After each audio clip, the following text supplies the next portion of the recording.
Hello guys, welcome back to my channel. So for this week's video I wanted to do a little January low buy update. If you haven't seen my low buy 2020 video, you might want to watch that before you watch this as a little prereq. But basically, to summarize, I'm going low buy for the year of 2020 and indefinitely beyond that.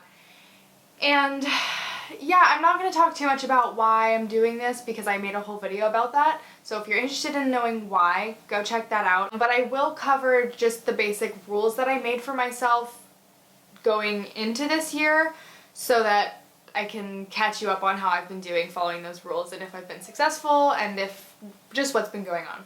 So I guess let's just get right into it. Was I successful this month?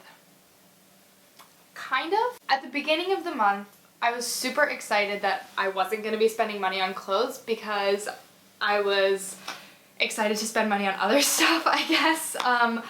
I basically started out the month buying a bunch of concert tickets for like the next year. So I bought tickets to like 4 or 5 concerts and I was like, yes, I have money for this because I'm not spending money on clothes. So, and I don't regret that at all. I'm super excited to go to all these concerts. Didn't spend that money on clothes, but still spent it. So I didn't end up saving as much as I had hoped to this month. I really didn't save all that much. So the rules that I made for myself, which I'm reading from my phone, to be low buy in 2020 are that I was going to delete Depop, Etsy, Poshmark, and eBay for all of January. I was going to only add clothes when I subtract, so only buy new things or use things when I get rid of things. That any clothes that I bought must be different or unique, unlike anything I own, or be replacing an item that I own that needs to be replaced. And the last rule is that no more than 15% of my income can be spent on clothes and that kind of stuff. So those are my rules that I made for myself, and generally the reasons were to be more sustainable, to train my impulses of over shopping and over buying to want less, force myself to get creative with the things that I already own, and to teach me when I actually want something versus just wanting instant gratification, and then also to save money. Also, sorry if I'm really squinty in this video. It's really bright outside today, which is great for lighting, but I even like put the shades down already because my eyes are so sensitive, green eye problems. I'm actually looking into getting contacts that are like light sensitive so they get darker with the light for photo shoots, because in every photo shoot I'm like so anyway, I'll just go in order of the rules and tell you how I did. So the first rule, delete all my thrifting apps off my phone. I did that and it was successful. And I wasn't like going on the apps obviously because I didn't have them. But then I got an email that I had received a payment from someone through Depop, which means someone bought something from my store, so I had to re-download Depop. And then that kind of caused this little trickle-down effect of re-downloading other apps. So yeah, this is something that I'm going to now make a goal for February, to delete the apps, because then I also did end up needing some things from these apps. Well, needing in a loose sense of the word. But yeah, so not super successful with that one. I had them deleted for like the first half of January, and then when that happened I re-downloaded them. So I'm gonna make that my February goal, to delete the apps completely for all of February.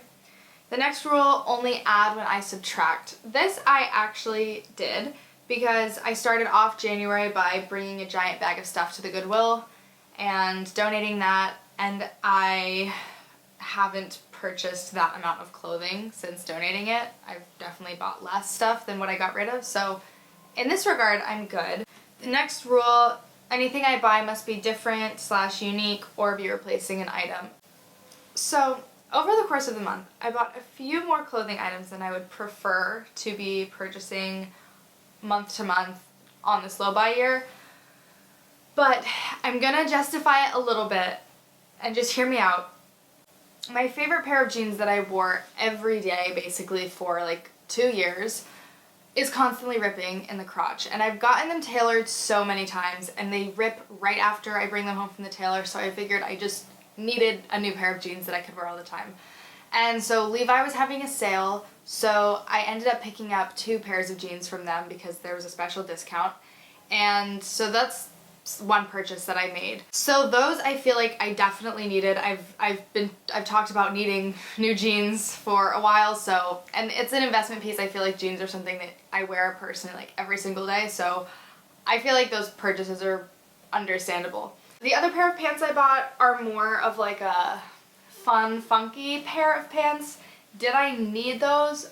Probably not, but they were so unique. They were actually like hand-drawn, one of a kind, super affordable, so I don't regret getting those either. They're nothing like anything I own, and again, like, added some diversity in the pants department, so I think that that was a worthwhile investment.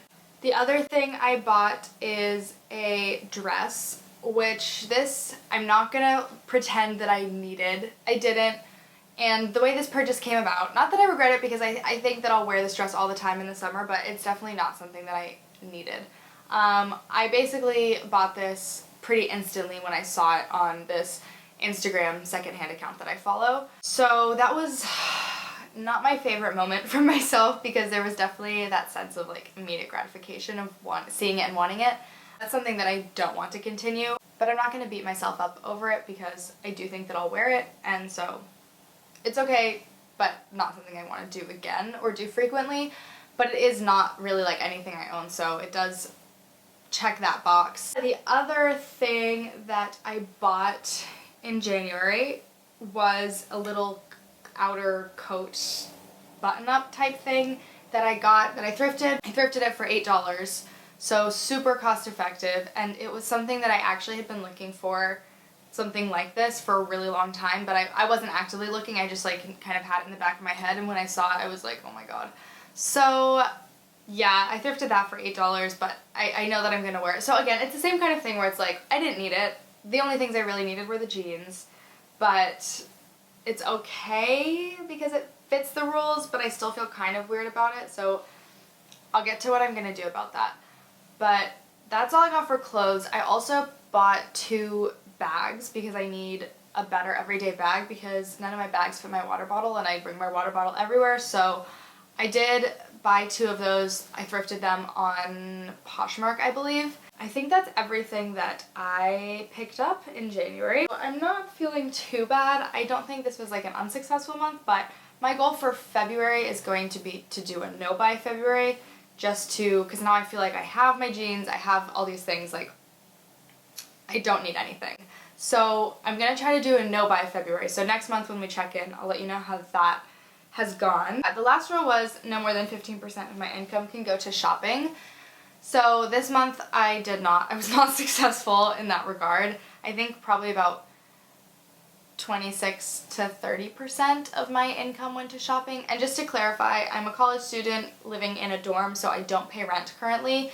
And my dorm fee is mostly covered by my scholarship and financial aid, so just clarifying that like that's how I'm able to spend 30% of my income on clothes and bags and that kind of stuff, and it doesn't like completely screw me. But yeah, that's my update. I think that's everything.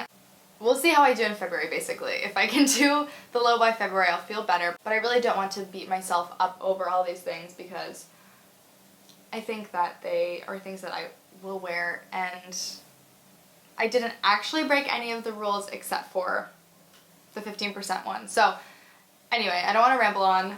I'll let you know next month if I was successful with the no-buy February, and I'm going to delete the apps except for Depop because I have to keep that on my phone because I have a store on there. So if you want anything, go check it out. I'll leave it down below. But that's my update. Hopefully you guys are finding these updates kind of helpful if you're also doing a low buy year, and we can just kind of be support systems for each other throughout all of this. So let me know how you guys are doing if you're also doing a low buy year, and that's all for today. I will see you in the next one.